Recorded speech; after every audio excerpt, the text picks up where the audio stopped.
अस्सलाम वालेकुम दोस्तों, कैसे हैं आप सब। मैं आपका दोस्त मोहम्मद बिलाल ख़ान। आज मैं आपकी खिदमत में एक शिंगरफ का कुश्ता लेकर हाज़िर हुआ हूँ। ये जो शिंगरफ का कुश्ता है ये इमसाक के लिए, टाइमिंग के लिए बहुत ही अक्सीर का काम करता है।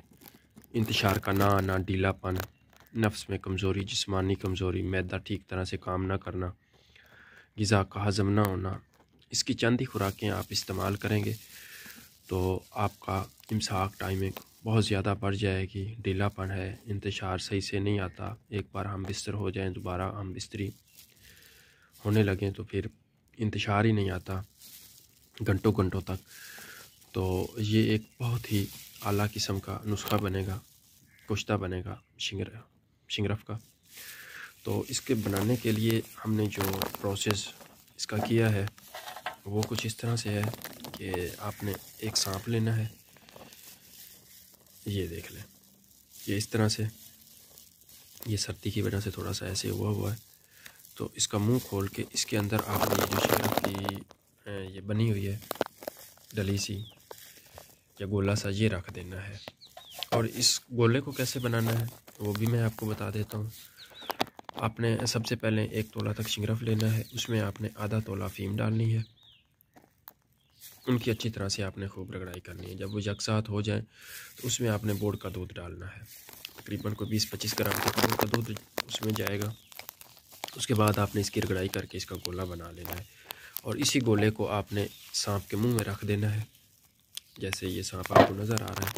और उसके बाद मैं बनाता हूँ सांप का तिला बनाता हूँ, जिसमें मुख्तलिफ़ किस्म की जड़ी बूटियाँ होती हैं और 5-6 सांप कटे हुए होते हैं, जिस तरह से ये आपको नज़र आ रहा है।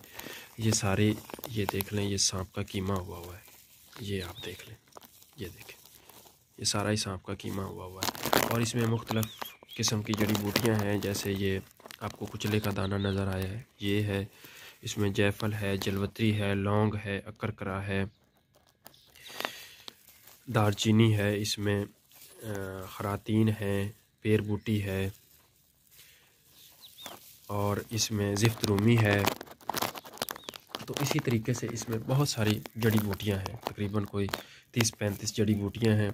जिन मोटी मोटी के नाम मेरे जहन में आ रहे थे वो मैंने आपको बता दिए। मालकंगनी है, बुलावा है, इसमें हरमल के बीज हैं, इसमें तुखम में ये जो है अजवैन है, जड़ पान है। तो इस तरह की चीज़ें इसमें डाली गई हैं। बाकी इसमें बैल के नफ्स की चर्बी है जिससे इसको गीला किया गया है, ये भी उसी के नफ्स की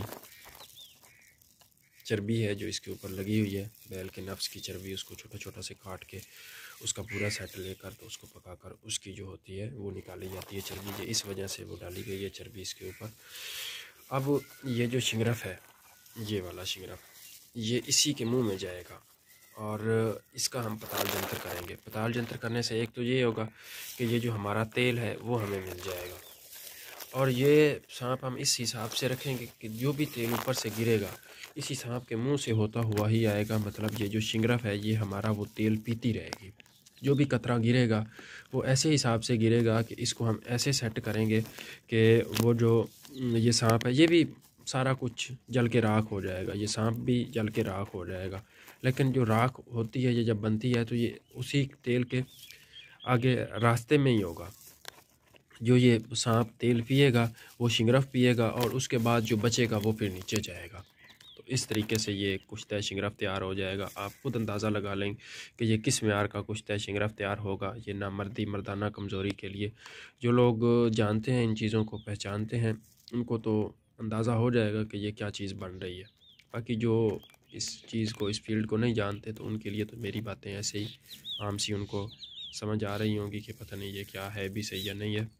बहरहाल जो दोस्त बनाना चाहे इस तरीके से इसको बना सकता है। बहुत ही अच्छा ये बनता है नुस्खा इमसाक टाइमिंग के लिए। आप बनाएं, एक बार ज़रूर इस्तेमाल करें इसको, और बावज़न रहता है।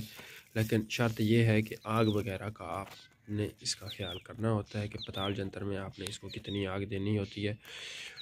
मैं तो तकरीबन 6-7 किलो की आग दे देता हूँ क्योंकि मेरा सामान ये ज़्यादा होता है।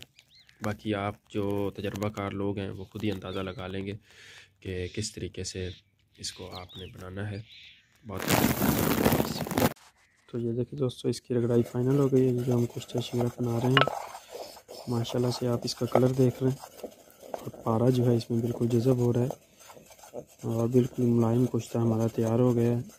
सिर्फ एक चावल इसकी मिकदार है। आप जिसको भी देंगे इंशाल्लाह वो आपके हाथ चूमेगा कि क्या चीज़ आपने हमें दी है। बाकी इसका जो बनाने का तरीका है आप उससे ख़ुद अंदाज़ा लगा सकते हैं कि ये क्या चीज़ बनी है।